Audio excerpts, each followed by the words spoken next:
ഇതുപോലെ കഴിഞ്ഞ ഒരു റോൾ എടുക്കാനുണ്ടോ? അങ്ങനെയെന്നുണ്ടെങ്കിൽ ഒരു അടിപൊളി ഓർഗനൈസർ ഉണ്ടാക്കാം. ആദ്യം ഈ റോളിന് ചുറ്റും ഐസ്ക്രീം സ്റ്റിക്സ് ഇതുപോലെ ഒട്ടിച്ചെടുക്കുന്നുണ്ട്. ശേഷം അത്യാവശ്യം കട്ടിയുള്ള കാർഡ്ബോർഡ് കഷ്ണം സർക്കിളിൽ കട്ട് ചെയ്തെടുത്തിട്ട് അതിലും ഐസ്ക്രീം സ്റ്റിക്സ് ഒട്ടിച്ച് ഇതുപോലെ ജോയിൻ ചെയ്തെടുക്കുന്നുണ്ട്. ഐസ്ക്രീം സ്റ്റിക്സ് ഉപയോഗിച്ച് തന്നെ ഇതുപോലെ 2 ഹാർട്ട് ഷേപ്പും കൂടി നമ്മൾ ഉണ്ടാക്കിയെടുത്തിട്ടുണ്ട്.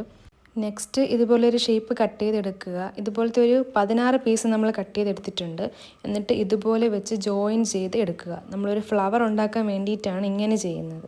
ശേഷം നേരത്തെ ജോയിൻ ചെയ്തെടുത്ത സ്റ്റിക്കുകളെല്ലാം ഇതുപോലെ വെച്ച് ഒട്ടിച്ചെടുത്ത് കഴിയുമ്പോൾ നമുക്കൊരു ഫ്ലവർ ഷേപ്പിലൊക്കെ ആയിട്ട് കിട്ടും. പിന്നെ നേരത്തെ കട്ട് ചെയ്ത് മാറ്റി വെച്ച ഹാർട്ട് ഷേപ്പില്ലേ, അതും കൂടെ ഇതുപോലെ വെച്ച് ഒട്ടിച്ചെടുത്ത് കഴിയുമ്പോൾ നമ്മുടെ ഓർഗനൈസറിൻ്റെ മൂടി റെഡിയായി കിട്ടും.